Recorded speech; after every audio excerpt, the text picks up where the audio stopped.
Dominant Protector. Credit to the author. 2,971-80. Ang mga pangalan po na nandito ay galing sa mga name generator.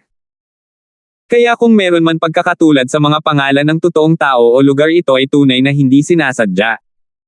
Napabuntong hininga si Cheryl sa naisip. Nasaan ang kanyang ina? Kakasama lang ni Jelay sa kanyang pamilya, at kinaladkad siya ni Tito Fredo at Lola Araw sa bahay para makipag-chat. Sa labas, si Terence at ang iba ay nag-uusap kung kailan aalis. Gayunpaman, habang nag-uusap sila, may kumatok sa pinto, ito ay si Jenny. Terence bro, kamusta? Mabilis na pumasok si Jenny sa villa at nakita si Terence sa wheelchair. Puno ng pag-aalala ang mukha niya. Tiningnan ni Terence ang pagod na mukha ni Jenny at nakaramdam ng kakaiba.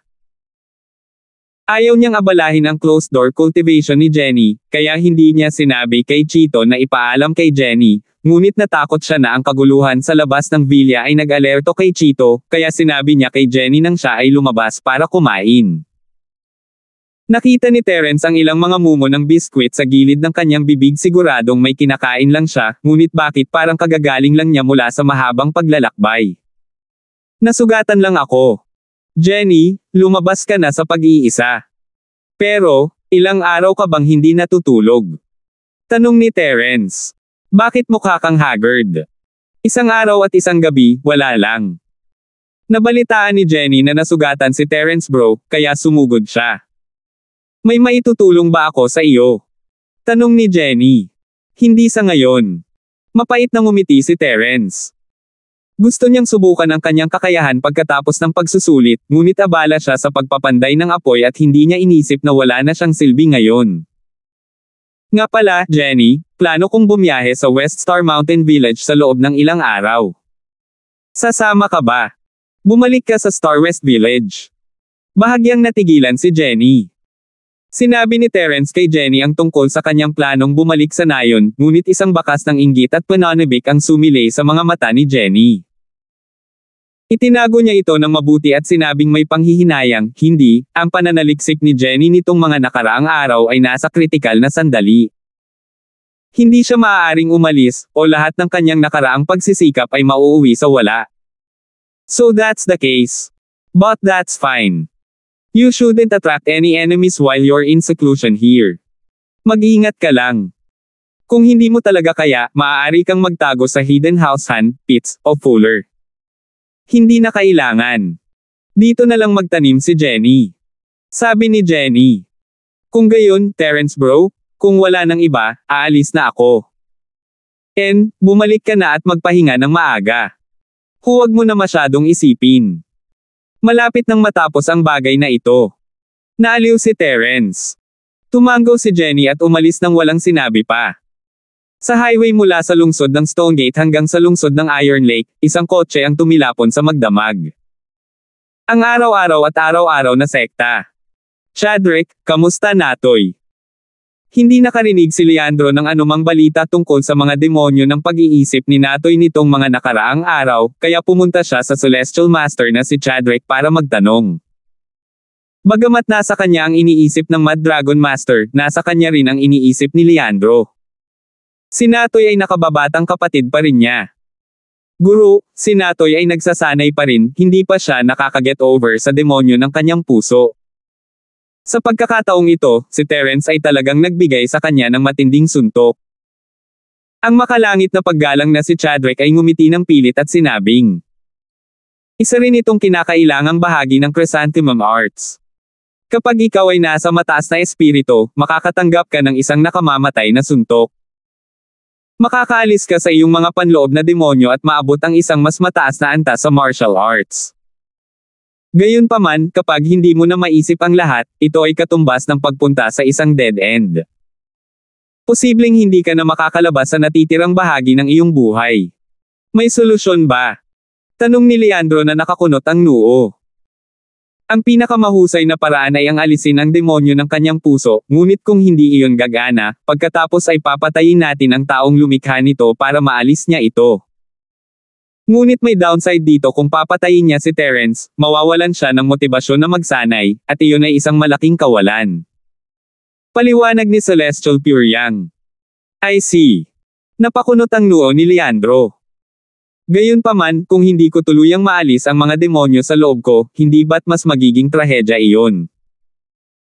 Paano ito maghihintay pa tayo ng kaunti, at kung hindi makaalis si Pao sa demonyo ng kanyang puso ng mag-isa, ipapadala natin si Chunin para patayin si Terence. Purong yin. Nagulat si Chadwick si Chunin ang kanyang junior, ngunit siya ay isang practitioner na baliw, wala rin siyang pakialam sa negosyo ng sekta, at palaging nasa isolated practitioning. Ngayong naabot na niya ang Sky Class late phase peak, siguradong patay na si Terence kung ilalabas siya ni Chunin.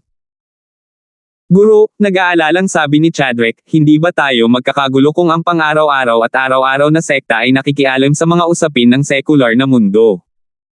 Anong klaseng gulo ang maaaring idulot nito? Bakit hindi mo nalang hilingin sa kanya na magkaila at huwag malaman ng iba? Hindi mo ba alam ang tungkol sa assassination? Sabi ni Leandro, walang pakialam. Ang mga sulok ng Celestial Venerable Pure Sun's mouth ay kumaibot. Ito ang unang pagkakataon na narinig niya ang isang sinaunang sekta na nagpapanggap bilang isang assassin. Ang pang-araw-araw at pang-araw-araw na sekta ay maaaring isang sekta ng demonyo, ngunit ginawa nila ang mga bagay sa kanilang sariling paraan, hindi sila maglalaro ng anumang mga laro ng pagtatago ng kanilang mga pagkakakilanlan, dahil ang mga sinaunang sekta ay may kanya-kanyang pagmamalaki. Gayunpaman, ang kaluluwa ni Leandro ay nasa katawan pa rin ng Mad Dragon Patriarch, at ang masamang ideyang ito ay natural na nakaapekto sa pag-iisip ni Leandro, dahilan upang magkaroon siya ng ideyang ito na naging dahilan upang hindi malaman ng Celestial Master na si Chadwick kung tatawa o iiyak. Disguise. Hindi ito isang bagay na maaaring itago dahil lang sa sinabi mo. Techniques, strength, and figure. Hanggat may nag-iimbestiga dito, malalaman nilang may kinalaman ang ating pang-araw-araw at araw-araw na sekta. Sabi ng makalangit na purong yang na may mapait na ngiti. Wala rin siyang ebidensya. At saka, patay na si Terence, sino ang makakapaghiganti sa kanya? Sa mga sinaunang sektang ito, maliban sa 5 elementong sekta, sino pa ang maglalakas loob na guluhin tayo? Leandro curled his lips, not thinking much of it. At saka, pinatay namin si Terence dahil kay Natoy kahit nalaman ng 5 elementong sekta, para iyon sa planong iyon. Hindi sila uupo at walang gagawin kung may nangyari sa isang taong kasing halaga ni Natoy. Iyan ang akma. Noon lamang naalala ng Celestial Master na si Chadwick na ang Natoy ay isang mahalagang bahagi rin ng plano. Sa pamamagitan nito, ang 5 elemento na sekta ay walang problema hanggat sila ay nasa kanyang panig. Tumango siya, okay, it's settled then. Let's get Celestial Master Chunin to action. Nag-uusap ang dalawa ng Makar, inig sila ng nagmamadaling yabag sa labas ng pinto. Sumimangot ang Celestial Venerable na si Chadwick. Walang dapat hamarang sa kanya kapag kausap niya si Leandro mag-isa. 2,972. Kaya naman, may malaking nangyari, o ito ay isang disipulo na hindi alam ang mga patakaran. Ancestral Master Mad Dragon, Sect Leader, may air report ako. Ang taong nagsalita ay isang disipulo ng makalangit na paggalang na si Chadwick. Pumasok ka. Nang marinig ang boses ng kanyang tagasunod, alam ni Celestial Venerable Pure Yang na may malaking nangyari. Kaya, pinapasok niya siya at tinanong, ano ang nangyari? Ayon sa balita, nalason ang Terence na hiniling sa atin ng Patriarkang Kuanglong na bigyang pansin, at ang kanyang mga Meridian at Dantian ay nawasak. Siya ay isang lumpo ngayon. Sabi ng alagad. Oh, anong nangyari? Sabihin mo sa akin ng detalyado. Napakurap si Leandro. Ganito. Sinabi ng tagasunod kay Leandro ang lahat ng kanyang nalalaman. Hindi lihim na nakipagtalo si Terence sa Hidden House Hale, na nilason nila siya, at sinira ang kanyang Meridian at Energy Center. Sinabi rin niya sa kanya kung paano nagpunta ang Dark Palace para maghanap ng gulo kay Terence, ngunit pinigilan siya ng Young Master ng Sky Elixir Sect. Gayunpaman, hindi talaga inisip ni Leandro ang pagbabago ng makalangit na uod. Ang dalawang ito ay ganap na walang kaugnayang mga tao, paano sila magkakaroon ng anumang bagay sa isa't isa. Mula sa kanyang pananaw, ang makalangit na pagbabagong anyo ng uod na silkworm ay walang iba kundi isang paraan upang i-highlight ang pagiging patas at hustisya ng Sky Elixir Sect upang makaakit ng mas maraming practitioner na sumali sa susunod na pagsubok. Magandang balita iyan, napakaraming kalaban ni Terence, kahit wala tayong gagawin, may iba. Guro, may iligtas tayo ng maraming problema sa pagtatago kung may ibang kumilos, sabi ng makalangit na paggalang na si Chadrick. Antayin na lang natin. Kung walang ibang kikilos, papatayin natin si Terence. Tumango si Leandro bilang pagsang-ayon. Nakatagong bahay Hale. Nitong mga nakaraang araw, pinagmamasdan ng hidden house na si Hale ang mga galaw ni Terence, umaasa na may makakapatay kay Terence. Kaya't nang lumitaw ang elder na nakaitim, sila ay labis na nasasabik. Ngunit ang hindi nila inaasahan ay ang pagkawala ng braso ni Irving, at ang pag-alis ng elder na may kalungkutan. Quentin, kilala ba ni Terence ang young master ng Sky Elixir Sect, ang Sky Silkworm Sect? Naramdaman din ni Old Master Hale na may kakaiba dito. Bakit kailangang gumawa ng hakbang ang Sky Elixir Sect sa maliit na bagay? Noong nakaraan, ang mga sinaunang sekta na ito ay matataas at makapangyarihan, at hindi man lang nakita ni Master Hale na lumitaw ang mga ito minsan sa loob ng ilang taon. Paano sila biglang lumitaw? Hindi. Kung gagawin nila, ito ay ang Vice Sect Master Trixie, hindi ang Sky Silkworm Transformation. Si Quentin, natural, ay hindi binanggit na ang pagbabago ng Sky Silkworm ay nagtanong sa kanya tungkol kay Terence sa panahon ng pagsusulit. Sa totoo lang, hindi masyadong pinag-isipan ni Quentin, wala siyang sinabi dahil ayaw niyang magkagulo pa. Sa ganang kanya, pinahintulutan ng makalangit na sekta ng uod na silkworm na magtanong kay Terence sa panahon ng pagsusulit, kaya hindi nakakaiba para sa kanila na humanap ng hustisya pagkatapos. Itinampok din nito ang prinsipyo ng katarungan at hustisya ng Sky Elixir Sect, at ito ay isang napakamakatao na pagsasaalang-alang para sa mga practitioner. Tama, kung hindi mo binanggit, nakalimutan ko na talaga ang tungkol kay Quinley. Kamusta na siya? Hanggang saan mo ba ito nilinang? Nabalitaan ko na nakatungtong na siya sa ranggo ng langit. Tanong ng ama ni Quentin sa paraang nag-aalala. Hindi niya maiwasang mag-alala tungkol doon ngayong bumalik na si Quentin, kung hindi niya aalagaan ang relasyon nila ni Quinley, tiyak na makakaapekto ito sa pagkakaisa ng bahay ni Hale. Kung ang Quinley ay isang normal na Earth class, kung gayon, ngunit kung siya ay isang Sky class, ano ang gagawin niya kung nakipag-away siya kay Irving? Marahil Sky class. Hindi talaga alam ni Quentin pagkatapos ng lahat ng tao sa bahay ni Hale ay nagbasa ng sulat ni Quinley, at kung alam niya, malalaman din ng iba. Paano ito kung wala kang gagawin sa mga oras na ito, bakit hindi ka pumunta sa Ice Palace? Sabihin mo sa kanila na hiniling kita na puntahan mo siya, at tutulungan natin siyang ayusin ang anumang kailangan niya. Magsusulat ako ng liham para palakasin ang loob niya, at pagbalik niya, gagawin ko siyang miyembro ng Hidden House York, isang tulad ni York, Irving, sa tabi ni Hale. Sabi ng matandang Hale. Nang marinig ang mga salita ng matanda, hindi nagsalita si Quentin, ngunit malamig siyang tumawa sa loob. Paano niya hindi nakikita ang iniisip ng matanda? Nangako siyang isasama si Quinley sa panig ni Irving. Kung tungkol sa matanda, maaaring sinusundan na ni Quinley si Quentin noon, ngunit miyembro pa rin siya ng pamilya Hale. Dapat siyang maging mas tapat sa bahay ni Hale kaysa sa Quentin.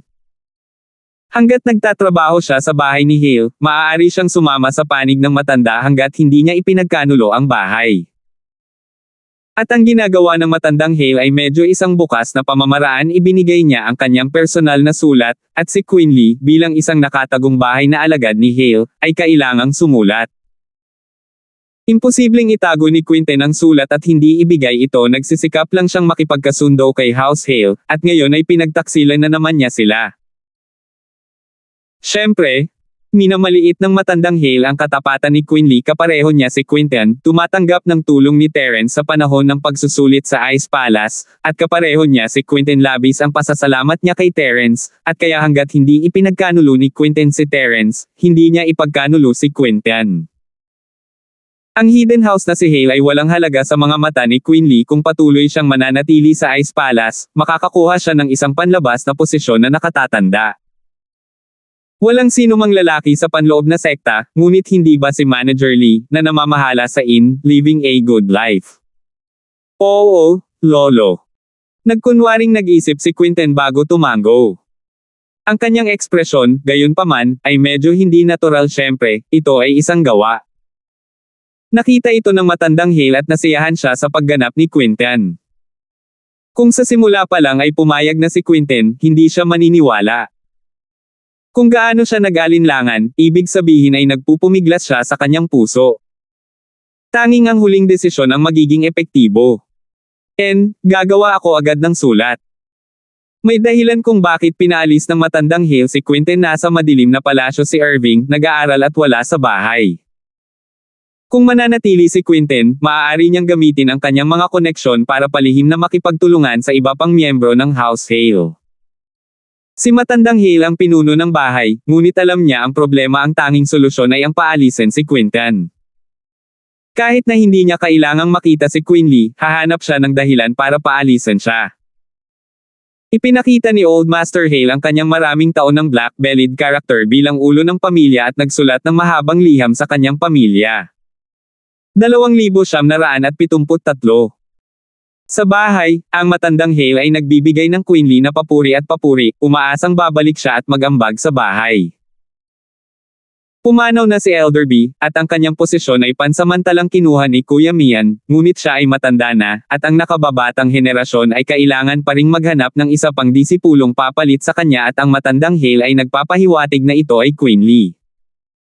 Malamig na tumawa si Quinten sa loob habang binabasa ang sulat ng matanda. Kakasabi lang ng matanda na kanya ang posisyon ni Kuya Mian, at ngayon ay kay Queen Lee na. Ngunit wala man lang pakialam si Quinten sa posisyon ni Kuya Mian, kaya nagkunwari siyang hindi nakasilip at tumingin sa kaliwa't kanan.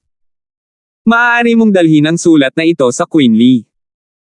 Matapos isulat ang liham, hindi man lang ito ipinakita ng matandang Hale kay Quinten. Tinatakan lang niya ito at nilagyan ng espesyal na selyo ni Hale bago ibinigay sa kanya.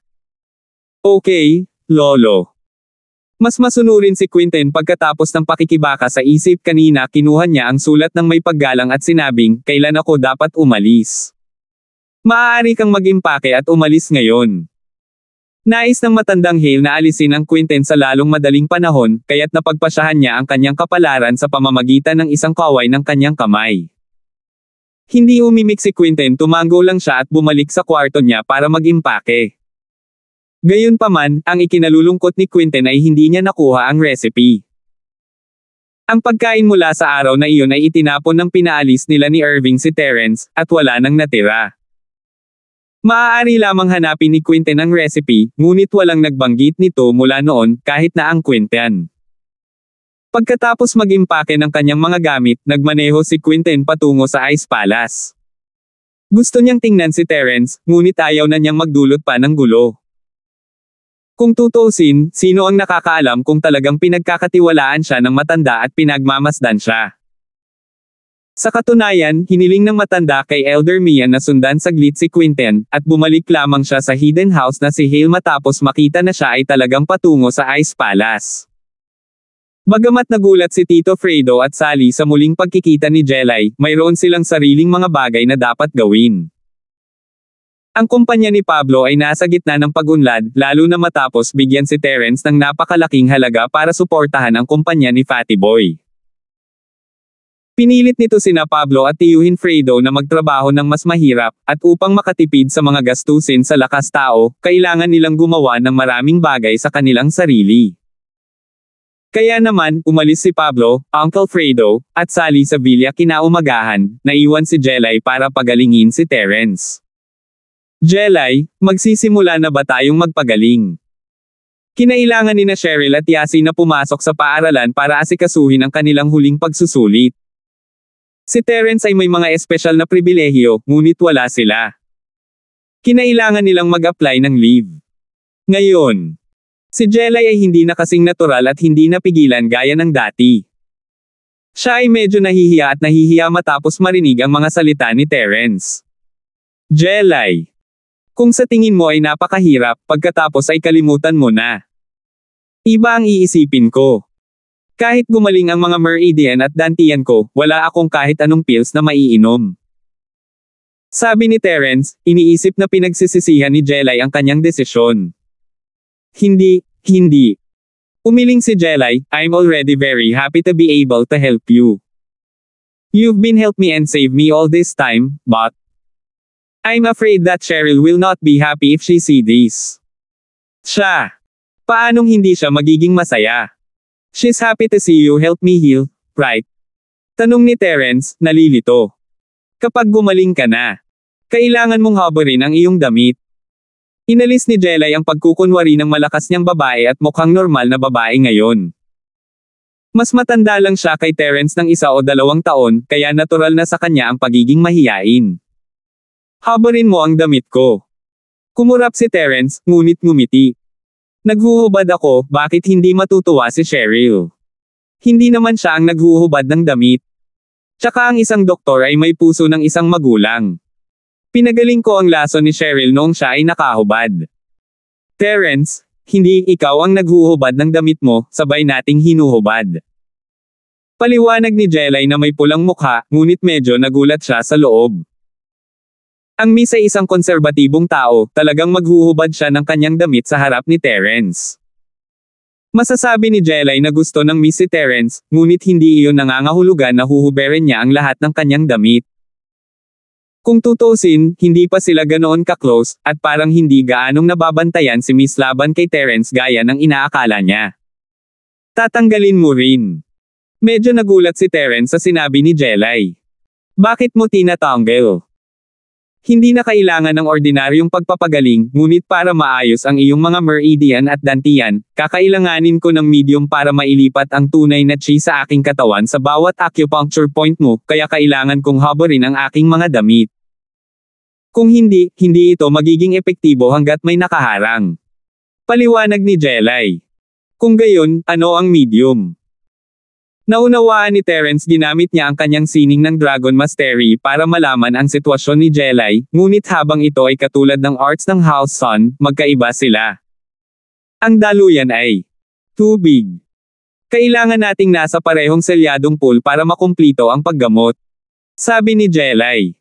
Naghubad silang dalawa at nasa iisang selyadong pool. Hindi ba love bath yan? Ang pag-iisip pa lamang tungkol dito ay nakakaramdam ng kaunting kahinala si Terence. Hindi ito magiging malaking bagay kung wala siyang anumang nararamdaman para kay Jelay, ngunit mayroon naman siyang nararamdaman para sa kanya, kung tutuusin. Hindi sila kalahating magkasintahan, at pagkatapos ng napakaraming pagsasama, nagkaroon sila ng damdamin para sa isa't isa. Hindi mo kailangang mag-alala tungkol kay Cheryl at sa iba pa na damdamin. Sariling pakiramdam mo ito. Napakalaking sakripisyo ang ginawa mo, bakit ka nagtatanong tungkol sa iba? Sabi ni Terence na may mapait na ngiti. I am willing. Mahinang sabi ni Jelay. Napabuntong hininga si Terence habang nakatingin kay Jelay, parang nagkaroon na naman siya ng utang sa pag-ibig, at ngayon ay mayroon na siyang Trixie at Melissa. Hindi pa ipinahahayag ng Miss at Yasi ang kanilang tunay na nararamdaman, ngunit naramdaman ito ni Terence kailangan niyang bayaran ang mga ito sa huli. Gayunpaman, pinag-isipan na ni Terence ang mga bagay-bagay ngayon at wala nang masyadong inaalala gaya ng dati. Ang mga babaeng ito ay handang tumulong sa kanya kapag siya ay nasugatan at nasa problema. Si Terence ay hindi isang taong may pusong bato, paanong hindi niya ito makikita? Kaya, tumingin si Terence kay Jelay at dahan-daang tumango, Jelay, huwag kang mag-alala, hindi kita pababayaan. 2,974. Ito ay isang pangako, isang same time na pangako mula sa kaibuturan ng puso ni Terence. Nahihiya ngunit masaya na tumango si Jelay. Naintindihan niya ang gustong sabihin ni Terence at tuwang-tuwa siya, ngayon.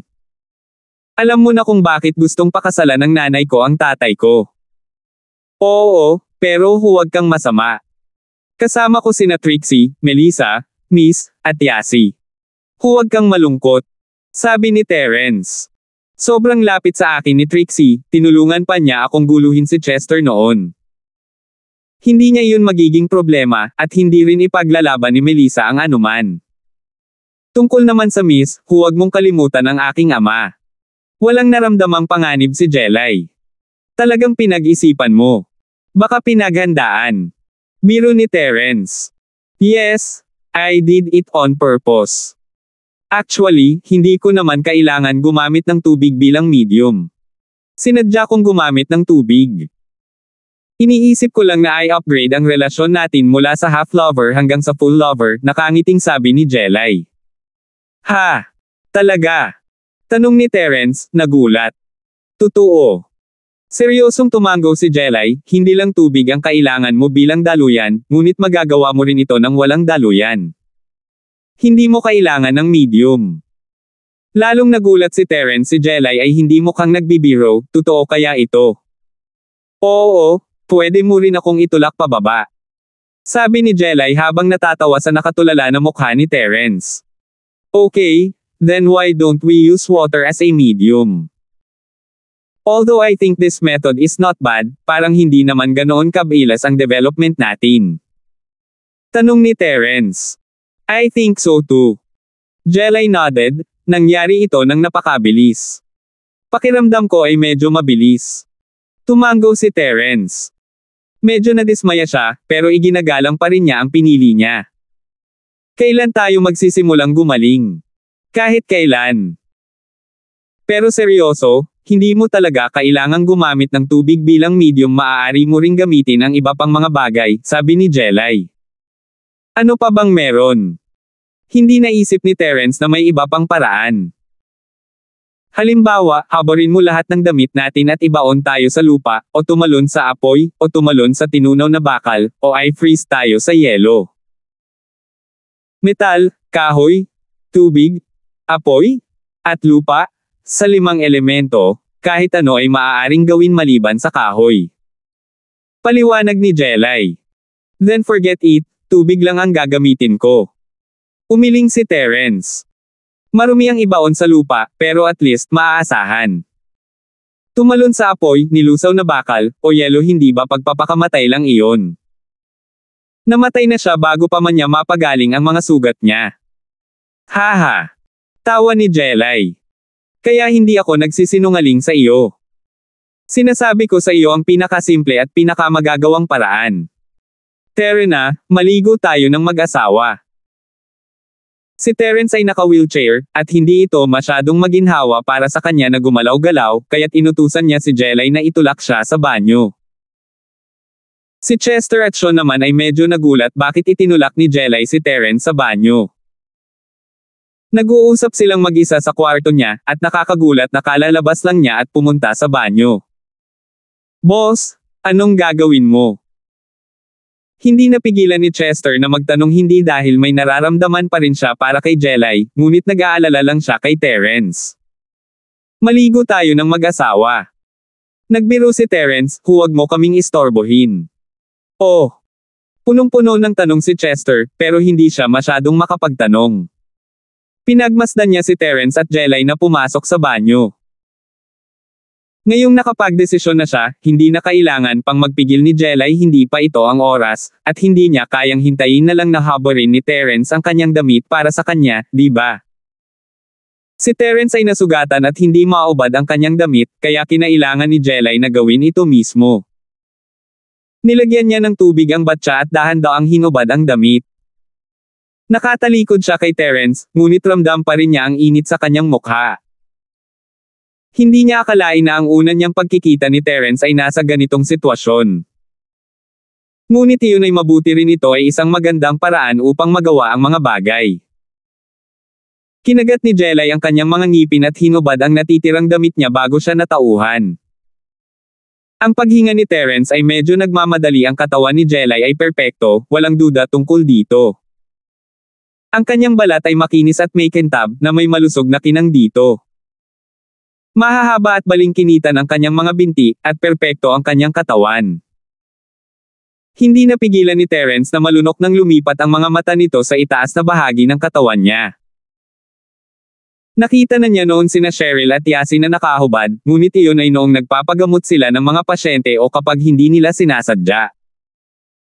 Sa pagkakataong ito, matagal na siyang nasa kwarto ni Jelay. Ang tubig sa batsa ay umuusok na mainit, mabilis na napuno ang buong banyo. Ang malabo na pakiramdam na ito ay nagparamdam kay Terence na para siyang nasa fairyland, nakasilip sa isang engkanto na naliligo. Lalo na ang pamumula sa maselang mukha ni Jelay, ang mababaw na dimples, ginawa nitong si Jelay ay may hindi maipaliwanag na tukso sa sandaling ito. Jelay, pwede bang itigil mo na ang pang-aakit sa akin? Si Terence ay nagkaroon ng physiological na reaksyon at hindi napigil ang magsabi ng mapait. Ikaw naman ang nag-iisip ng sobra, eh. Gusto lang kitang pagalingin. Sabi ni Jelay na may straight face. Okay. Then my clothes. Nakayuko lang si Terence at subukang huwag tumingin kay Jelay. May mga bagay na hindi ganoon kadaling nakalimutan matapos makita, at kahit hindi niya ito tingnan ay magpapagulong-gulo sa imahinasyon ng mga tao. Tutulungan kitang haburin ito. Lumapit si Jelay at York, muko para tulungan si Terence na tanggalin ang kanyang shirt, ngunit dahil sa posisyon na ito, tumalon ang kanyang dibdib sa mga mata ni Terence.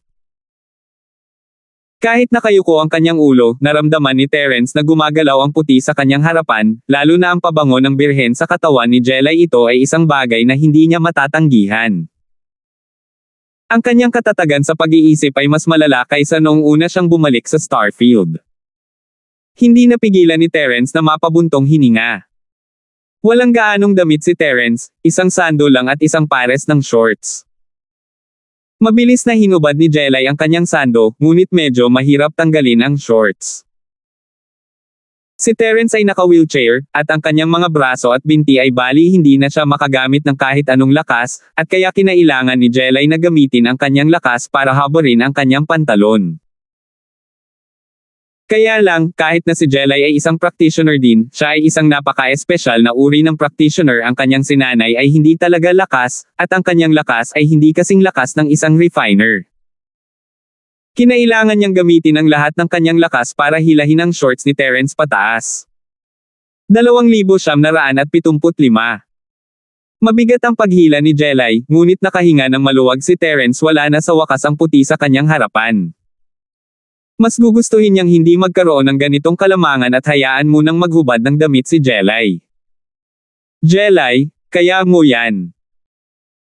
Kinagat ni Jelay ang kanyang mga ngipin at pinalakas ang loob bago hinaila ang shorts ni Terence. Hinaila ito pababa gamit ang kanyang dalawang kamay at paa. Flop! Isang malakas na tunog ang narinig, na sinundan ng sigaw ng pagkagulat ni Jelay habang siya ay mabigat na natamba. Gayunpaman, ang shorts ni Terence ay matagumpay na nahugot pababa. Si Jelay ay gumamit ng sobrang lakas, at ang lupa ay medyo madulas mula sa ambon. Ang kanyang katawan ay nakahilig kanina, at siya ay nadulas at nahulog sa lupa. Ang kanyang ulo ay nakapatong sa pagitan ng mga binti ni Terence. Og! Naramdaman ni Jelay na parang dumaikit ang kanyang mukha sa isang metal stick, at masakit ito sa kanyang mukha, ngunit hindi niya moari kung ano iyon. Bumangon siya at sinubukang tingnan kung ano iyon. Ngunit iyon ay isang magandang bagay na mula ang mukha ni Jelay. Dahil sa kahihiyan, hindi na naglakas loob na tumingin kay Terence. Iniisip niya kung iisipin ba ni Terence na siya ay isang pervert na kusa. Pero hindi ko talaga sinasadya. Og, anggulo mo? Kung medyo malayo lang, baka napilayan na ako. Hindi napigilan ni Terence na magbiro nang makita kung gaano ka-awkward si Jelay, ngunit wala na siyang pakialam sa malabong pakiramdam pagkatapos ng pagkabigla. Kung pailay mo ako, tutulungan kitang gumaling. Tumawa rin si Jelay, na wala ang awkwardness sa pagitan nilang dalawa. Tutulungan kita sa bathtub. Sabi ni Jelay habang tinutulungan si Terence na pumasok sa tub bago tumalon sa sarili, umupo sa tapat ni Terence. Nagkatinginan silang dalawa, at muling tumibok ang puso ni Terence na medyo kumalma. Kung ganoon ano? Sinubukan ni Terence ang lahat ng kanyang makakaya na huwag isipin ang lahat ng magugulong bagay na ito, na patuloy na nagpapaalala sa kanyang sarili na ang pagpapagaling ay ang prioridad at lahat ng iba ay maaaring maghintay. Ilagay mo ang kamay mo sa katawan ko tapos huwag kang gagawa ng kahit ano. Hintayin mo lang akong pagalingin ka. Sabi niya. Sabi ni Jelay. Sige, sabi niya. Tumango si Terence at inilagay ang kanyang kamay sa balikat ni Jelay. Nasaan ang mga acupuncture point sa aking mga balikat? Hindi ka ba maaaring lumipat sa ibang lugar? Sabi ni Jelay, hindi sigurado kung matatawa ba siya o maiiyak. Palitan ng lokasyon. Napakurap-kurap si Terence sa kanyang posisyon at anggulo, mahawakan lang niya ang kanyang mga balikat at dibdib, ngunit paano niya magagawa iyon? Bilisan mo. Si Jelay, sa kabilang banda, ay hindi masyadong nag-isip tungkol dito, nakatuon siya sa paggamit ng sining ng House Sun upang pagalingin si Terence, at hindi naisip ang puntong ito. Sige na. Kung ganito ka matapang, hindi na ako mapapahiya. Kinagat ni Terence ang kanyang mga ngipin. Dahil doon, inilagay ni Terence ang kanyang dalawang kamay sa dibdib ni Jelay. Oo. Napakunot noo si Jelay sa pag-atake ni Terence na papikit pa rin siya, anong ginagawa mo? Hindi ba ito gumagaling? Ayos lang ba ang kamay mo? Hindi pa ito gumagaling, nasugatan na ang braso ko noon, at maiunat ko lang ito. Kung hindi mo hahayaang hawakan ko ang balikat ko, bababa na ako, at nandito na. Masasabi ni Terence na walang espesyal na ibig sabihin si Jelay, at napagkamalan niya ito, kaya humingi siya ng tawad.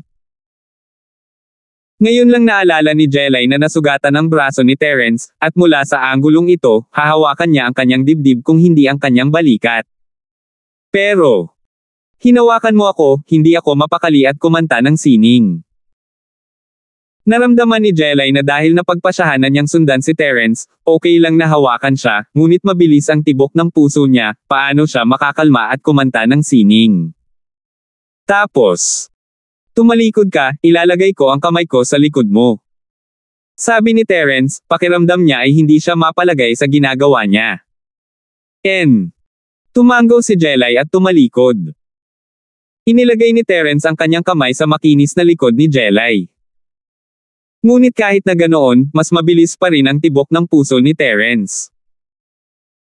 Pagkatapos ng lahat, ang paligan mismo ng mag-asawa ay masyadong malabo, at ang iba pang mga bagay ay nagpasigla sa pandaman ni Terence. Huminga siya ng ilang malalim at kinalma ang sarili, nagsimulang gumamit ng sining ng practitioner ng House Sullivan. Ito ang una niyang pagkakataong nagligtas ng isang tao, pagkatapos ng lahat, at hindi pa niya nailigtas ang sinuman noon, kaya kailangan niyang sumulong ng dahan-dahan. Mabuti na lang at ang mga sining ng practitioner ng House Sun ay napaka-mature na walang naramdaman si Jelay nang simulan niya itong i-circulate, ngunit nagulat si Terence nang makitang may napakaraming chi sa tubig na dumadaloy sa kanyang mga meridian sa pamamagitan ng mga acupuncture point ng kanyang katawan, mabilis na pinagaling ang kanyang mga sugat at pinagaling ang kanyang mga meridian. Ang pakiramdam na ito ay kapareho ng noong ginamit ni Terence ang sining ng Dragon Mastery para pagalingin ang kanyang sarili, ang kaibahan lang ay walang kailangang gawin si Terence, kailangan lang niyang tangkilikin ito. Effective ito. Kapareho ng pakiramdam kapag nagpapagaling ako sa sarili ko. Sabi ni Terence nang may katiyakan. Nakahinga ng maluwag si Jelay sa sinabi ni Terence, na nagpatuloy sa kanyang practitioner's arts upang tulungan si Terence na gumaling. Umuwi sina Cheryl at Yasi pagkatapos ng klase, ngunit wala roon sina Terence at Jelay. Si Chester at ang kanyang mga tauhan ay nasa sala, naghihintay ng kung ano. Chester, nasaan si Terence? Curious na tiningnan ni Cheryl ang silid ni Terence. Bukas ang pinto ng silid ni Terence at malinaw ang loob, ngunit wala si Terence sa loob. Boss, siya. Nag-alinlangan si Chester, hindi niya alam kung sasabihin niya ba o hindi, pero ayaw din niya magsinungaling kay Cheryl, imposible. Naalala niya na hindi sinabi ni Terence sa kanya na ilihim ito nang pumasok siya sa shower, si Boss at Jelay ay naliligo sa banyo ng mag-asawa. Napakurap-kurap si Cheryl habang hindi makapaniwalang tumingin sa banyo, isang hindi komportableng asim ang umusbong sa kanyang puso. Naalala niya na si Jelay ay anak ni Tito Fredo, at kalahating mag-asawa din sila ni Terence noon, kaya ayaw niya maging masyadong calculative. Tumango siya na parang walang nangyari, bakit naisipan nilang kumuha ng naliligo. Ang mga sugat ni Terence ay gumaling na. Hindi ko alam. Umiling si Chester. Oh, Cheryl sis, alam ko. Nakita siguro ni Jelay Sis na hindi gumagana ang mga binti ni Sheldbro, kaya tinutulak siya nito sa banyo. Kailangan na nating pumasok at pigilan siya. Sagot ni Yasi. 2,976. Kumunat ang noo ni Cheryl at pinandilatan si Yasi. Hindi niya akalain na ganoong klaseng tao si Jelay. At saka, kahit gusto niyang itulak siya, gagawin niya ito sa kwarto ni Terence. Bakit kailangan niyang pumunta sa banyo? Dagdag pa, kahit na nasugatan si Terence, hindi siya kayang itulak ni Jelay palayo ng ganoon hindi ito makatwiran. Yasi, huwag kang ang magsalita ng kalokohan. Baka may ginagawa silang importante. Huwag kang magulo. Sabi ni Cheryl. Oh. Ayaw talagang pumasok ni Yasi sa banyo. Iniisip ko lang na simula nang itinulak ni Jelay Sis si Sheldbro pababa, pwede na tayong pumasok at mag-4P din. Kung gusto mong maglaro, mag-isa ka.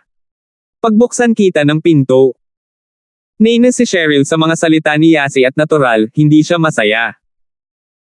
Ako ang pangalawang asawa, syempre hahayaan kong manalo ang unang asawa. Nilabas ni Yasi ang kanyang dila. Wala talaga siyang lakas ng loob. Tutal, si Trevor ni House York, ay napakahigpit sa kanya. Bagamat mahal na mahal ni Yasi si Terence, hindi siya nang ahas na tumawid sa linya at naging dahilan upang mapatay ang kanyang mga magulang. Nagpout si Cheryl, natural na hindi naniniwala sa mga salita ni Yasi. Akala niya ay magaling lang si Yasi sa kanyang mga salita, nakita ko ang TV. Sabi ni Cheryl habang kinukuha ang remote control at binuksan ang TV, lumipat sa Pleasant Goats Channel. Sa katunayan, si Cheryl mismo ay medyo nadismaya. Ang kanyang mga mata ay nasa TV, ngunit ang kanyang isip ay nasa banyo. Nagtiwala siya kina Terence at Jelay, ngunit hindi niya mahulaan kung ano ang ginagawa ng dalawa sa banyo. Si Yasi naman ay isang big-hearted girl, enjoying the show. Naasar si Cheryl ang babaeng ito ang gustong pumunta sa banyo, at ngayon siya ang walang puso. Nakita ni Chester at ng iba pa na hindi masyadong masaya ang dalawang babae, kaya umupo silang lahat at hinintay na lumabas si Terence. Natapos ang Pleasant Goat, at lumipat si Cheryl sa isa pang serye. Pinanood niya ang lalaki at babae na mga lead na dumaan sa impyerno at bumalik sa pag-ibig, ganap na walang interes. Si Yasi naman ay pinakanakang nagkomento, Elder Sister Cheryl, tignan mo, hindi kasing laki ng dibdib ko ang babaeng ito, at tinatawag na siyang Diyosa ng alon. Wala talaga siyang taste. Kuya Cheryl, tingnan mo ang babaeng yan, ang pangit niya. Wala pa nga siyang kalahating kasing ganda ng utak mo. At ang Diyosa ng utak niya. Sige, kung sa tingin mo ay malaki ang dibdib mo, mag-artista ka sa isang palabas sa TV. Sinaman ang tingin ni Cheryl si Yasi at lalabas na sana nang marinig niyang bumukas ang pinto ng banyo. Walang kamalay-malay na lumingon si Cheryl at nagulat nang makitang itinulak ni Terence ang pinto ng banyo at lumabas. At sa likod niya ay isang pagod at mahiyain na si Jelay. Terence, ayos ka lang. Nagulat si Cheryl at ang happy Jelay ay pumunta upang pagalingin si Terence. Parang na-misunderstood siya kanina. Ano man ang ginawa niya kay Terence sa banyo, lahat iyon ay para sa kapakanan ni Terence. Gumaan ang pakiramdam ni Cheryl sa sandaling ito, Jelay sis, ikaw ang tumulong kay Terence, tama ba? Maraming salamat. Cheryl, ang pagpapagaling kay Terence ang dapat kong gawin. Magkaibigan tayo, hindi mo ako kailangang pasalamatan. Umiling si Jelay, hindi niya akalain na may mali sa pagbibigay para kay Terence. Cheryl, Jelay.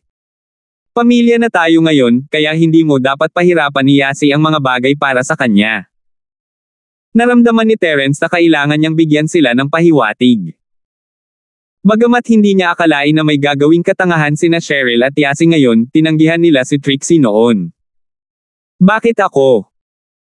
Naunawaan kaagad ni Cheryl ang pahiwatig ni Terence at tumingin kay Jelay, naiingit sa kanya ng walang dahilan. Gayunpaman, pinanatili niya ang kanyang kalmado at sumagot, si Sister Jelay ay anak ni Tito Fredo, kaya parang sarili kong kapatid siya. Tama yan, Cheryl sis, ate is Shu's sister. Pero bakit ka nagpunta sa banyo noong nagpapagaling ka? Sabi ni Chester, maliligo kayo. Tinanggap na ni Cheryl ang pag-iral ni Jelay, ngunit curious pa rin siya. Ganito, kailangan ni Jelay ng medium para gumaling. Walang itinago si Terence at ipinaliwanag kung bakit siya pumunta sa banyo kasama si Jelay, kina Cheryl, Yasi, at Chester. Bagamat casual na sinabi ito ni Terence, naiisip ni Cheryl ang romantikong kapaligiran ng isang lalaki at isang babae na nag-iisa sa banyo. Siya ay naiinggit ngunit hindi nagseselos. Tumango lang siya. I see, it's all thanks to Sister Jelay this time. The next step should be to find the chi gathering pill, right? Oo, tatawagan ko si Harry ng Sky Elixir Sect mamaya at tatanungin ko siya kung kailan niya magagawa ang chi gathering pill. Pero huwag mong sasabihin kahit kanino na gumaling na ako sa mga sugat ko, tapos lahat, nakarecover lang ako sa mga sugat ko, pero hindi ang lakas ko. Kung mawawala ito, natatakot akong iuwi si Hale o ang iba pang mga bahay na muling magpapadala ng mga tao para magdulot ng gulo. Sabi ni Terence. Sige boss, sikreto na lang natin. Nakayukong sabi ni Chester. Bumalik si Terence sa kanyang silid at tinawag si Harry. Hinailan ni Cheryl si Jelay para magkaroon ng pribadong pag-uusap. Gusto niyang malaman kung ano ang ginagawa nila sa banyo. Maaaring anak ni Tito Fredo si Jelay, ngunit ayaw niyang samantalahin ang kanyang seniority. Naunawaan niya ang posisyon ni Cheryl sa puso ni Terence, kaya't gagawin niya ang kanyang makakaya upang magkaroon ng magandang relasyon sa kanya. Walang itinago si Jelay nang tanungin siya ni Cheryl tungkol sa banyo, kahit na sinabi sa kanya kung paano niya tinulungan si Terence na tanggalin ang kanyang pantalon, kung paano niya ito inihagi sa sahig, at kung paano niya inilapit ang kanyang mukha sa lugar na iyon. Pinatawan nito sina Yasi at Cheryl, at binitawan ni Cheryl ang kanyang huling pagbabantay sa katapatan ni Jelay. Direktang dinial ni Terence ang numero ni Harry. Medyo naguluhan si Harry sa tawag ni Terence. Hello, Terence. Nagulat si Harry na nasa mood pa rin si Terence na tawagan siya kahit na siya ay baldado. Anong magandang saloobin? Harry, tapos na ba ang chi gathering pill ko? Pinutol ni Terence ang paghabol. Chi gathering pill. Natigilan si Harry. Nawasak ang energy center ni Terence, bakit kailangan niya ng chi gathering pills? Terence, sa pagkakaalam ko, lumpo ka na, bakit concerned ka pa rin sa pill? Nako, para alam mo na may kapansanan ako. Nilason mo ba ako? Casual na sabi ni Terence. Ito. Paano ito posible? Nagulat si Harry at napatalon. Hindi niya makita ang ekspresyon ni Terence, kaya naghinala siya. May alam ba si Terence? 2,977. Hindi seryoso si Terence noong una, ngunit nagsimula siyang maghinala pagkatapos marinig ang tono ni Harry, so may kaugnayan ito sa iyo, anak? Siyempre hindi. Ako ay isang elder lamang ng Sky Elixir Sect, bakit ko gagawin iyon? Pagtanggi ni Harry. Ang hidden house mo sumaowang ang marunong maglason. Oh! Narinig ni Terence na si Harry ay napakatiim, kaya't hindi siya makakuha ng anumang impormasyon mula sa kanya. Kailan ko matagumpay na magagawa ang aking chi gathering pill? This needs time. You know, I promised you half a year before, and it's only been a month. Plus, I'm busy with the Sky Elixir Sect's matters, so I can only find time to help you with your pill concoction. But don't worry, I will give it to you within half a year. Sabi ni Harry. Ayos lang, walang pagpipilian si Terence, iyon ang ipinangako sa kanya ni Harry, at dahil kalahating taon na, kinailangan itong tanggapin ni Terence. Binaba ni Terence ang telepono, at hinanap ni Harry ang ninuno ni Charlie. Master, tumawag lang si Terence na iyon para tanungin ako tungkol sa chi gathering pill, hindi ba siya baldado? Bakit gusto pa rin niya ang chi gathering pill? Hindi mo ba naisip na may mali dito? Sinabi sa kanya ni Harry ang lahat ng sinabi ni Terence sa kanya sa telepono. Saglit na nag-isip si Ancestor Charlie at sinabing. Nawasak lahat ang energy center at mga meridian ni Terence. Wala nang silbi ang pagkuha ng chi gathering pill, ngunit mayroon ba siyang Earth-class late phase peak underlings? Sinusubukan ba niyang lumikha ng isa pang Sky-class para protektahan siya? Posible yan. Naisip ni Harry na tama ang pagsusuri. Nangangahulugan iyon na ang Theodore ng Hidden House Han ay dapat na Earth-class late phase peak, at ang Hidden House Fuller ay dapat na may ganoong antas din. Hindi nakakagulat na gumawa siya ng another Sky-class. Let's delay him for now. Walang pagmamadali, at si Terence ay maaaring mamatay bago magkalahating taon, kaya hindi na natin siya kailangang gawin na ultimate chi gathering pill. Kung buhay pa siya pagkatapos ng kalahating taon, gagawa tayo ng isa para sa kanya. Kung gusto niyang maging master ng Sky-class, then be it, it's no harm with US, at kung ano pa man ang boss napatay ko na sana siya. Magkakaroon kaya ng pagkakataon ng nakatagong pamilyang Hale na kumilos. Totoo yan. Tumango si Harry bilang pagsang-ayon. Pagkatapos ng mahabang paglalakbay, nakarating na sa wakas si Quentin sa Ice Spirit Town ng Ice Palace. Sa muling pagbabalik sa pamilyar na lugar na ito, si Quentin ay napuno ng lahat ng uri ng emosyon. Ng mga alaala noon ay bumalik sa kanya. Siya ay sumalungat kay Terence, sumunod sa kanya, at nakilala ang Sky-class na matandang baliw sa kuweba na kasama niya sa pag-iisip tungkol sa lahat ng ito ay nagpasakit sa kanyang puso. Noon, si Terence ay punong-puno ng sarili, ngunit nahulog siya sa bitag ni Hale dahil sa pagtitiwala sa kanya at naging paylay. Bilang kanyang nakababatang kapatid, wala siyang magagawa para sa kanya. Hindi siya sinisi ni Terence, ngunit si Quentin mismo ay nakaramdam ng kakilakilabot. Inihinto niya ang sasakyan sa harap ng Ice Spirit Inn. Sa oras na ito, walang sumasali sa pagsusulit sa Ice Palace, kaya tahimik ang inn. Biglang huminto ang isang hindi pamilyar na sasakyan, at kahit si Manager Lee ay lumabas para tingnan kung ano ang nangyayari. "Sir, dito po ba kayo magstay?" Tanong ni Manager Lee mula sa malayo.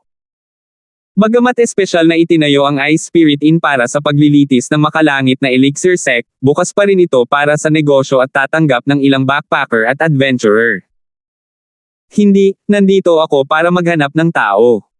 Ipinarode ni Quentin ang sasakyan at lumabas, diretso sa punto. "Ikaw ba?" Nakita ni Manager Lee na ang bumaba sa sasakyan ay si Quentin na kilala niya agad. Noon, pagkatapos ng pagsusulit, lahat ay umalis sa inn maliban kay Quentin na nanatili saglit para hintayin si Terence. Malalim pa rin ang impresyon niya doon.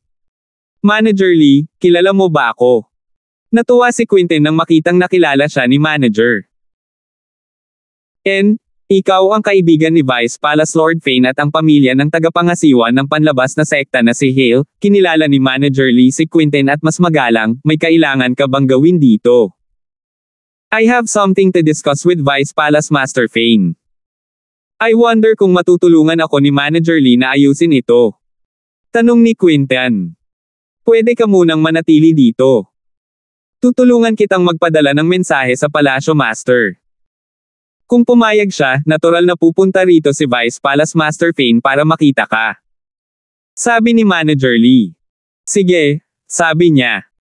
Tumango si Quentin at nanatili sa inn magdamag, sa parehong silid tulad ng dati. Halatang walang laman ang lugar na ito mula noong umalis si Quentin. Noong huling pagkakataon ang mga muebles ay hindi man lang ginalaw. Kahit na may naglinis ng silid pagkatapos itong mailipat, imposibleng manatiling pareho ang mga pasilidad sa silid, tulad ng lokasyon ng telepono at remote control sa silid.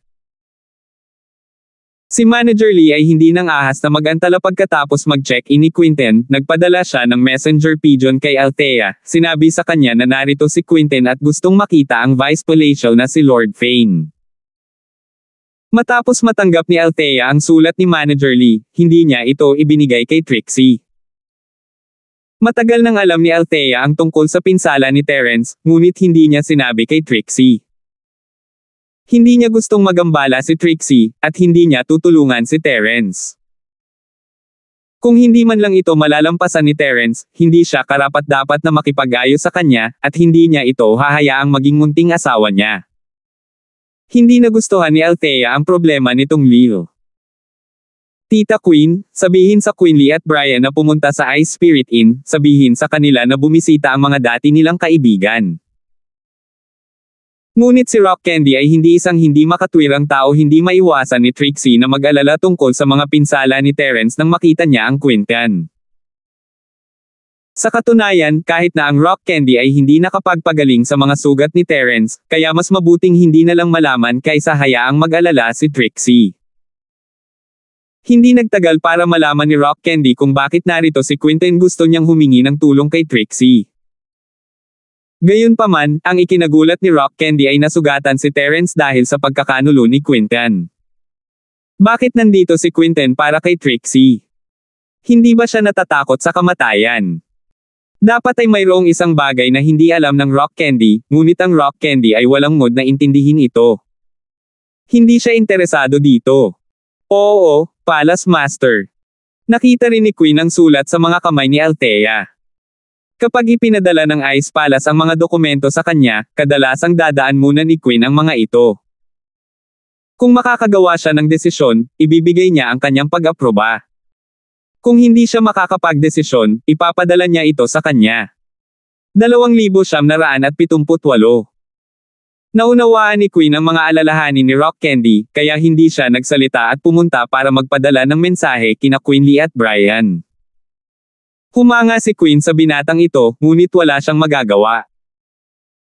Narinig ni na Quinley at Brian na may isang matandang kaibigan na bumibisita at huminto sandali bago hulaan na ang taong ito ay si Terrence o Quinten. At kaya, masayang pumunta ang dalawa sa Ice Spirit Inn. Si Quinley naman ay nagdala ng gamot na ibinigay sa kanya ng Ice Palace. Nagplano siyang bigyan ng surprise si Terrence o Quinten. Napakabilis, nakarating ang dalawa sa Ice Spirit Inn. Si Manager Lee ay napakagalang sa kanila pagkatapos ng lahat, ang status ni na Quinley at Brian ay iba sa dati. Hindi lang sila outer sect manager, kaibigan sila ni Vice Palace Head Fane. Manager Hale, Manager York, ang kaibigan mong si Mr. Quinten ay matagal nang naghihintay sa itaas. Sabi ni Manager Lee sa dalawa. Siyempre, hindi niya alam kung bakit sina Quinley at Brian ang dumating sa halip na Vice Palatial Lord Fane. Ngunit ito ay isang desisyon na ginawa ng mga nakatataas, at ang Manager Lee ay walang karapatang makialam. Si Master Kun talaga. Tuwang-tuwang umakyat si Quinley sa hagdan, habang si Brian, sa kabilang banda, ay bakas sa kanyang mukha ang pagkabigo.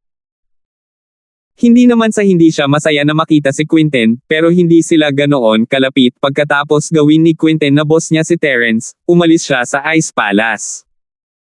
Hindi gaanong nag-interact ang dalawa, at siya ang pinakamalapit kay Terrence. Narinig ni Quinten ang mga yabag at binuksan niya ang pinto upang makita si Quinley na tumatakbo sa harapan kasama si Brian sa likod. Tuwang-tuwa siya. Chijio, Brian, nandito kayo? Bakit wala si Bienan? Napakurap-kurap si Brian, hinahanap mo pa rin ang sis-in-law ni Trixie. Hindi siya dumating. Sa harap ng mga tagalabas, natural na tinawag ni Brian si Trixie Vice Palace Head Fane, ngunit sa harap ng kanyang sariling mga tao, tinawag niya ang kanyang hipag. Ganun ba? Kumunat ang noo ni Quinten. Hiniling niya kay Manager Lee na makipag-ugnayan kay Trixie para sa kanya, ngunit dahil wala siya rito, malamang na iyon ang utos ni Rock Candy. Hindi na siya nagtanong, I'm very happy that you two are here. Master Kun, I'm really happy that you came to see me. Anong nangyari pagkatapos ninyong bumalik ni Boss Terrence? Kumusta ang pamilya Hale? Si Quinley ay walang anumang mapagkukunan ng impormasyon, doon siya ay isang panlabas na sect manager, ngunit ang impormasyon na mayroon siya ay limitado sa loob. Wala siyang alam sa outside world. Nang marinig ang tanong, medyo nagdilim ang mukha ni Quinten. Bumantong hininga siya at walang tinatago, kasalanan ko ang lahat, ako ang nanakit kay Boss Terrence. Ano? Anong problema, boss? Nagbago ang mukha ni Brian pati na rin ang titig kay Quinten, may nangyari sa amo. Walang itinago si Quinten at ipinaliwanag kung paano pinuntahan ni Terrence si Hale bilang bisita at Nalason, sinira ang kanyang Meridian at Energy Center. Alam ni Brian ang tungkol sa mahimalang kakayahan ni Terence sa pagpapagaling, ngunit naunawaan niya na sa pagkawasak ng kanyang mga meridian at dantian, hindi na siya makakabawi. Kahit na si Terence ay may mga kakayahan na lumalaban sa langit, hindi niya magagamit ang sining ng kanyang practitioner, at kahit na basag-basag ang kanyang dantian, hindi niya matuno ang tableta, wala siyang magagawa. Gulat na napatingin si Quinley kay Quentin, hindi niya akalain na may mangyayaring ganito. Then, what should we do now? Oo, lumpo na si Boss Terence, kaya sinundan ba siya ng mga kaaway niya? Naghiganti ba sa kanya ang Hidden House York? Nag-aalala si Brian na ang sarili niyang pamilya ang susunod kay Terence. Kung tutuusin, marami pa rin siyang hinanakit sa Hidden House York. Gayunpaman, ang tanong ni Brian ay naging kakaiba sa mukha ni Quentin, House York. Hindi sila naghiganti, at hindi lang iyon, tinulungan pa nila si Boss Terence. Anong ibig mong sabihin? Napakurap-kurap si Brian, sa pag-aakalang mali ang narinig niya. Ibig mong sabihin ang tagumpay natin, York. Sa aking pananaw, anong bahay kaya iyon, York? Wala na ang common house na si York. Mapait na ngumiti si Quentin habang sinasabi sa kanila ang hitsura ni Trevor. Napaawang ang bibig ni Brian matapos marinig ang sinabi ni Quentin. Sinasabi mo na si Trevor Chenbei mismo. Oo, kilala siya ni Irving, hindi siya maaaring magkamali. Tumango si Quentin. Pero, ang hula namin, inatake lang ni York, ang bahay na iyon dahil sa kapatid mong si Carla. Ano? Ang aking kapatid na babae. Sining ay maaaring umorder kay Trevor. Naramdaman ni Brian na masyadong mabilis ang pagbabago ng mundo. Wala pa nga siyang 1 taon sa Ice Palace, bakit ang labas ng mundo ay lubhang nagbabago? Hindi naman, may maliit na insidente. Paliwanag ni Quentin, sinabi kay Brian kung paano kasabwat sina Irving at York, Sean, sinusubukang halayin si Carla, at kung paano siya nailigtas ni Terence at pinabalik siya sa Hidden House York. Nangangahulugan ito na malamang na bumuti ang relasyon ni Boss Terence sa aming nakatagong bahay na si York, kung hindi ay hindi hihilingin ni Lolo si Trevor na tumulong. Ito ay mahusay, ito ay mahusay. Sa wakas ay matutupad na ang hiling ng kapatid ko. Tuwang-tuwa si Brian. Ito ang unang pagkakataon na ngumiti siya mula nang marinig niya na nasugatan si Terence. Ang relasyon ni Terence sa Hidden House York ay palaging pinag-aalalahanan ni Brian.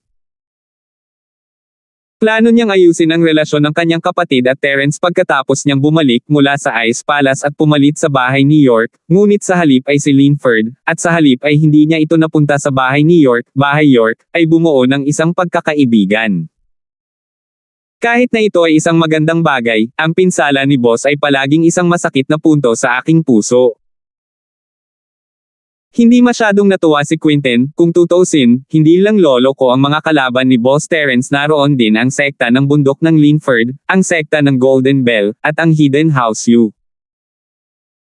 Siyempre, kahit na ang mga bahay at sekta na ito ay natatakot sa pakikialam ni Trevor, nandyan pa rin ang amo sa gabi na palasyo at ang pang-araw-araw at pang-araw-araw na sekta na iyon. Kahit na ang pang-araw-araw at pang-araw-araw na sekta ay hindi pa kumikilos, nag-aalala pa rin si Quentin paano kung ganoon din sila. Hindi sila magiging kasing swerte ng Dark Palace noong panahong iyon dahil ang makalangit na Silkworm Transformation ay nag-ambala at ang mga gantimpala ay kasama. Ang pang-araw-araw at pang-araw-araw na sekta ay hindi gagamitin ang mga gantimpala bilang dahilan, at sa gayon ang Sky Elixir Sect ay hindi rin makikialam. Paano naroon din ang madilim na gabing palasyo at ang pang-araw-araw at araw-araw na sekta? Hindi ba't ang dalawang ito ay mula sa mga sinaunang sekta? Nagbago ang mukha ni Brian. I'll have to start from the Sky Elixir Sect test. Masyadong maraming nangyari kamakailan, at isang bagay lang ang masasabi ni Quentin sa kanila sa oras. Pagkatapos ay sinabi niya kay Brian at Quinley ang lahat ng nangyari sa pagsusulit. 2,979. Walang kahihiyan talaga ang Dark Palace na ito. Naghahanap sila ng gulo. Walang sinabi ang araw-araw at araw-araw na sekta, pero tumatalon-talon sila. Pero ayon sa sinabi mo, mabuting tao ang Young Master ng Heavenly Elixir Sect, di ba? Sinasabi na ang batang sectmaster ng Sky Elixir sect ay gustong pilitin ang sectmaster na pakasalan siya bilang kanyang concubine, naguguluhang sabi ni Brian. Pero parang hindi pareho ang mga personalidad nila. Oo, nararamdaman ko rin na ang pagbabagong anyo ng makalangit na uod ay ganap na naiiba sa maalamat na pagbabagong anyo ng makalangit na uod. Mukhang napakabuti nito para sa atin. Tumanggo si Quinten.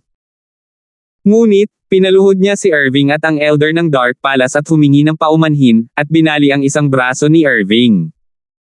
Sa nakikita ko, ang Heavenly Cocoon Sect ay isang napaka-overbearing tao.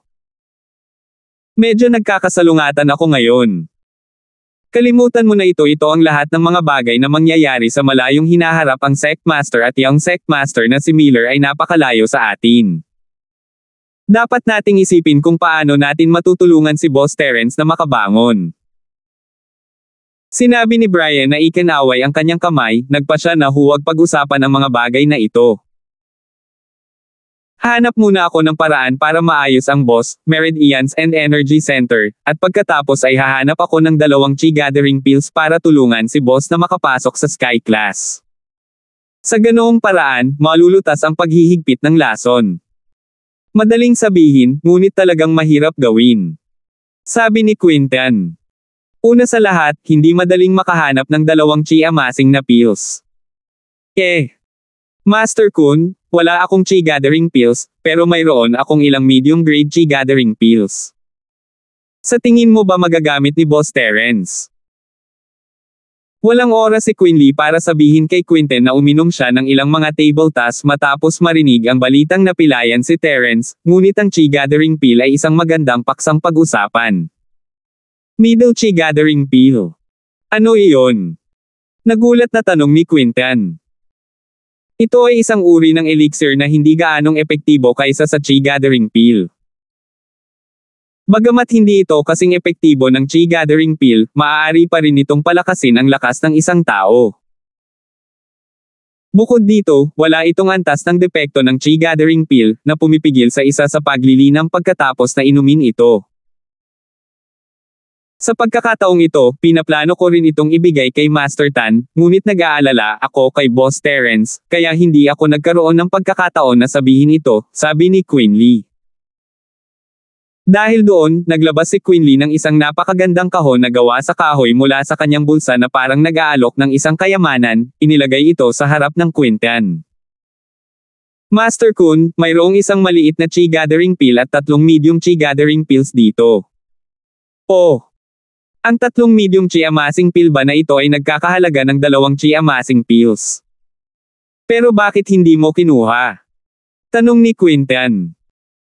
Hindi ba't sinabi nila na nakuha mo na ito, at maaari kang pumasok sa Sky Class? Kung kukunin ko, siguradong makakasingil ako sa Heaven Rank.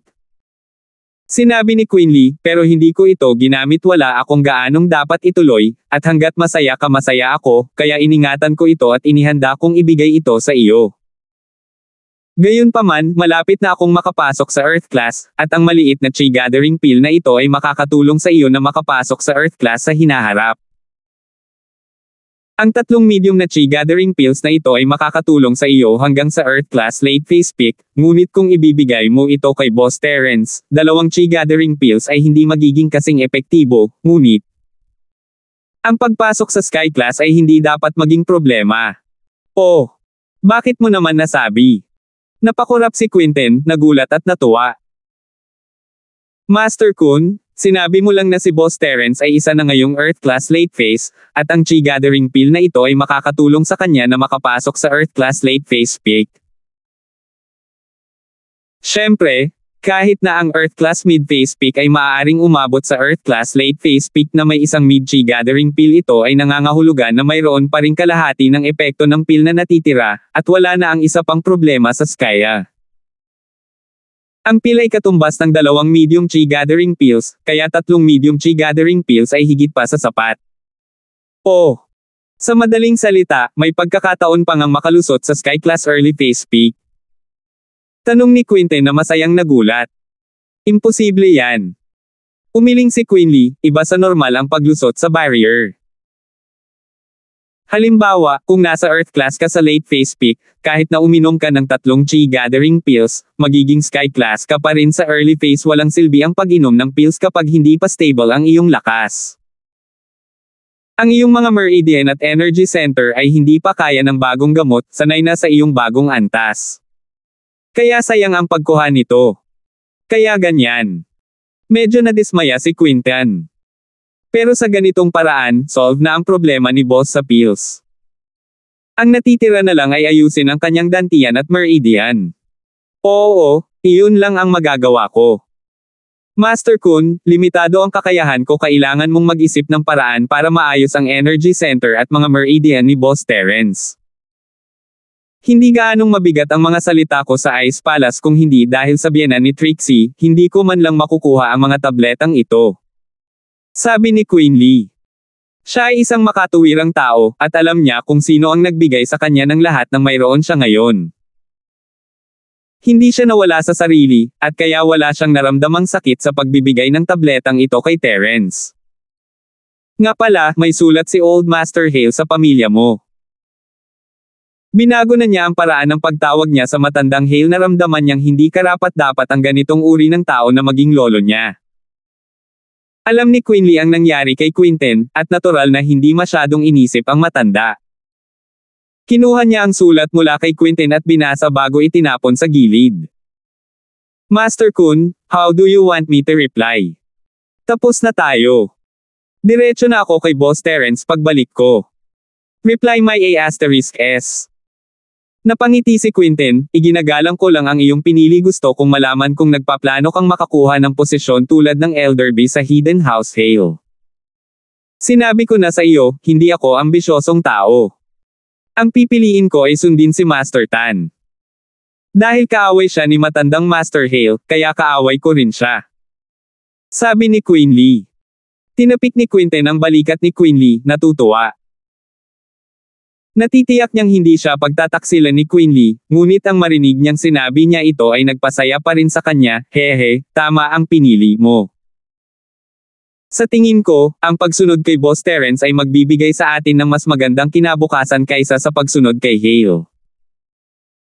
Ang mga alipin ni Boss Terence ay nasa lahat ng sinaunang antas, at ang paningin ng matandang Hale ay masyadong limitado. Ang Hidden House Hale na lang sa hinaharap. Master Tan, maaari kang magsimula ng sarili mong sinaunang pamilya Hale sa hinaharap. Sabi ni Queen Lee sabay tango. Malayo pa naman yan.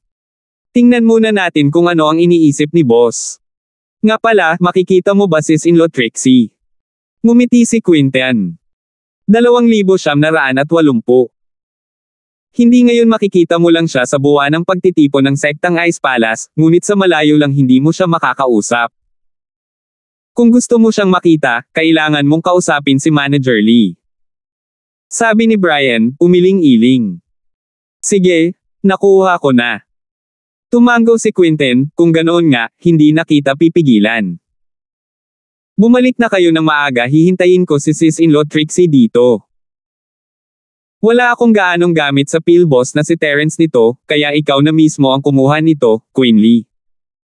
Buti na lang pumasok ka sa Earth class. Mabuti naman. Hindi ito tinanggihan ni Queen Lee sa pagkakataong ito at binawi ito dahil sinabi ni Quinten na mayroon si Terence, hindi siya makikialam. Si Brian at Queen Lee ay nagpaalam kay Quinten at bumalik sa Ice Palace. Sila ay parehong mga tagapamahala sa labas ng bulwagan, at hindi sila maaaring malayo ng matagal. Pagkaalis nila, pumunta si Quinten sa front desk. Manager Lee, pwede ko bang itanong kung bakit wala si Vice Palace Lord Fane? Tanong ni Quinten. Hindi ako sigurado diretso kung sinabi sa Sect Master na nandito si Mr. Hale para makita si Vice Sect Master Fane, pero bahala na ang Sect Master kung sino ang gusto niyang ipadala. Maaari kitang tulungang magtanong muli, sabi ni Manager Lee. Kung gayon kailangan kong magpasalamat kay Manager Lee. Nagpasalamat si Quinten at umakyat sa taas para ipagpatuloy ang paghihintay. Kinabukasan, nakita ni Manager Lee si Quinten at sinabi sa kanya kung ano ang gusto ng Sect Master. Mr. Hale, ang Sect Master ay nagsabi na si Vice Palace Master Fane ay kasalukuyang lumalagpas sa level barrier at hindi siya makakalabas para makita ka. Kaya naman pinapunte niya ang dalawa sa dati mong kaibigan para makita ka. Ganun ba? Hindi alam ni Quinten kung nagsasabi ng totoo si Rock Candy, ngunit dahil mensahe iyon ni Manager Lee, wala siyang dapat pagdudahan. Tumanggaw siya, kung ganun, mag-leave muna ako. Mag-iiwan ako ng sulat para kay Vice Palace Master Fane. Kung maginhawa, mangyaring tulungan akong ipasa ito sa kanya. Oo naman. Sagot ni Manager. Hindi nag-aksaya ng oras si Quinten nagsimula siyang magsulat ng text, ipinaliwanag ang kasalukuyang sitwasyon ni Terence at tinanong si Trixie kung mayroon siyang anumang solusyon. Pinirmahan niya ang kanyang pangalan at ibinigay kay Manager Lee. Walang sinabi si Manager Lee, itinali niya ito sa isang ibon sa harap mismo ng Quinten at ipinadala sa Ice Palace. Nang hapong iyon, sinimulan ni Quinten ang kanyang paglalakbay pabalik sa lungsod ng Eastern Sea.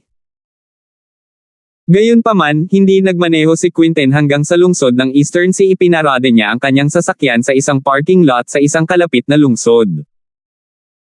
Pagkatapos ay pumunta siya sa malapit na tindahan ng kotse at bumili ng kotse na nagkakahalaga ng 10,000. Kumuha siya ng pansamantalang lisensya at nagmaneho pabalik sa lungsod ng Eastern Sea. Babalik siya sa pagkakataong ito sa isang mababang profile na paraan, hindi niya gustong malaman ni House Hale. Ginamit niya ang time difference para isipin nila na nasa Ice Palace pa siya. Nang huminto ang sasakyan ni Quinten sa harap ng Terence's Villa, naramdaman niya ang lahat ng uri ng emosyon. Binuksan niya ang pinto ng kotse, ngunit hindi makalakad palayo. Masama talaga ang pakiramdam niya, parang binaigo niya si Terence, at hindi niya alam kung paano siya haharapin. Bagamat iniligtas ng kahilingan ni Quinten ang kanyang buhay sa piging sa hongmen ni Hale, sa huli, ang mga pinsala ni Terence ay dinala ni Quinten. Kung hindi dahil sa kanya, hindi siya pupunta sa handaan. Napansin ni Yasi ang isang bagong kotse na walang plaka na nakaparada sa harap ng kanyang villa. Medyo kakaiba, parang may tao sa kotse, pero hindi sila bumaba. Dapat ay oras na para matapos ni Chito ang pag-aaral. Dahil nakaharang ang kotseng ito sa pasukan ng villa, hindi na makakasakay ang BMW X5M ni Chito sa lalong madaling panahon. Lumabas si Yasi at pinaalalahanan, hindi ka makakaparada dito. Quinten. Biglang na-realize ni Yasi na Quinten pala ang nasa driver's seat. Whoosh! Dumampot ng bato si Yasi at inihagi sa sasakyan ni Quinten, na lumikha ng malaking butas sa kanyang sasakyan. Yasi! Bakit mo ako binatukan? Bulong-bulungan pa si Quinten nang may tumama sa kanya na bato na ikinatakot niya, kaya hindi niya namamalaya na tumalon pababa ng sasakyan. Bubugbugin kita hanggang mamatay, taksil ka. Binato ni Yasi ang isa pang bato, at sa pagkakataong ito ay tumama ito sa noo ni Quinten. Si Quinten ay isang practitioner, at pinuprotektahan siya ni Chi, ngunit kahit siya ay nasa masamang kalagayan dahil dito. Yasi, hayaan mo akong magpaliwanag. Ipaliwanag mo ang iyong ulo, babasagin kita hanggang sa mamatay. Sabi ni Yasi habang binato pa siya. Ngayong nasa bahay na si Kuya Pitts at ang iba pang mga masters, natural na hindi siya natatakot sa Quinten. Yasi, anong nangyayari? Narinig ni Cheryl ang kaguluhan sa labas at lumabas upang magtanong, ngunit nang makita niyang binato ni Yasi si Quinten, nagbago ang mukha niya. Quinten. Anong ginagawa mo dito? Let me explain. Tinakpin ni Quinten ang kanyang ulo at hindi nang ahas na lumaban. Napangiti siya ng mapait, pero pakiramdam niya ay normal lang na matamaan siya. Pagkatapos ng lahat, si Terence ay nasugatan dahil sa kanya. Yasi, Cheryl, huminto ka sa pagbagsak, papasukin mo si Quinten. Narinig ni Terence ang sigaw ni Cheryl at alam niyang narito si Quinten. Mabilis siyang lumabas ng villa para pigilan siya. Boss, gumaling ka na ba sa mga sugat mo? Labis na nagulat si Quinten nang makitang lumabas si Terence sa villa. Malubha ang mga pinsala ni Terence, at kung wala ang kanyang kakayahan sa pagpapagaling sa sarili, aabutin ng hindi bababa sa 1 taon o higit pa para siya ay ganap na gumaling mula sa mga pinsalang ito, at ang mga ito ay mga panlabas na pinsala lamang. Pumasok ka at mag-usap. Bagamat nakabawi na ang mga Meridian at Dantian ni Terence, hindi pa nakakabawi ang kanyang lakas. Ayaw niyang ipakita ang kanyang mukha sa publiko at makita ng mga taong may lihim na motibo. Noong nag-uusap sila, nakatayo si Terence sa pintuan ng villa. At least, hindi siya makikita ng mga tao kung hindi siya kaharap. Natakot din si Terence na ang mga tao mula sa Bahay York, o Dark Palace ay nasa malapit pa rin. Hindi na huminto sa Quentin sina Cheryl at Yasi pagkatapos magsalita ni Terence, ngunit hindi pa rin nila siya binigyan ng magandang saloobin. Ngunit nang pumasok si Quentin sa villa, ipinaliwanag ni Terence, hindi sigurado kung matatawa ba siya o iiyak. Yasi, Cheryl, mali ang pagkakaintindi mo sa Quentin, hindi niya binalikan ang kanyang salita. Hindi ka pa rin bumabalik sa sinabi mo. Hindi ba siya ang naging sanhi ng iyong mga pinsala? Hindi masyadong nakuha ni Cheryl kung ano ang kinukuha ni Terence. Salamat po at sinamahan ninyo ako, ingat lagi mga master.